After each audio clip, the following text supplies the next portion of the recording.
Every day, thousands of cars cross the Golden Gate Bridge in San Francisco.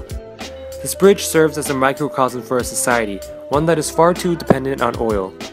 At the global level, we leave behind an increasingly large carbon footprint that has been linked by a recent UN report to be a huge factor in global warming. The EPA reports that the vast majority of the world's CO2 emissions come as a result of burning oil, coal, and natural gas. What if our cars, planes, and trains were fueled by something so abundant and clean that our energy crisis could actually be resolved? What if we started investing more in hydrogen fuel cells? But this Toyota, called the Mirai, might hold the answer. Try to guess what it's packing under the hood. No gas, no diesel, and certainly no big battery. No, this car uses hydrogen, and it might be the answer when it comes to the future of driving. First off, the most common engine in cars today is the internal combustion engine. In short, this engine uses gas in a reaction with oxygen in the air to produce water and carbon dioxide. The controlled explosions move the pistons up and down, turning the wheels of the car. However, this kind of energy is dirty and unsustainable. So you put in fossil fuels like this, but it's not exactly the cleanest source of energy because when you burn this is releasing carbon dioxide and water into the environment. Fuel cells are like a cross between an internal combustion engine and battery power. Like an internal combustion engine, they make power by using fuel from a tank.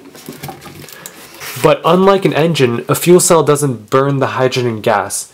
Instead, it's fused chemically with oxygen in the cathode from the air to make water. In the process, which resembles what happens in a battery, electricity is released, and this is used to power an electric motor in a vehicle.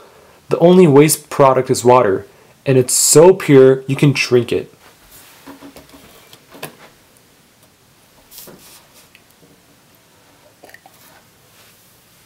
Traditional cars with traditional internal combustion engines aren't the cleanest ways to use energy.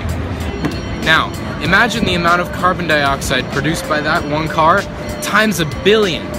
That's roughly the amount of CO2 produced just by cars, since it's estimated that there's 1 car for every 7 people on this planet. Still, it's not too late to make a real impact on our global output of carbon dioxide. In the economic long run, further research into hydrogen fuel cells can stimulate American job growth and put America in the lead for this type of technology. Furthermore, as time goes on, price will decrease while utility increases. This clean new technology can be used by developing countries as well, helping them modernize efficiently without major harm to the environment. It's a win-win situation. Just like any new technology, there are difficulties in development. The first is cost. Since hydrogen fuel cells aren't mainstream yet and the technology hasn't fully been refined, voters and investors are afraid to fund its research. Also, the harvesting of hydrogen gas on a global scale becomes a concern. Hydrogen gas is explosive, so great caution must be taken in its transportation.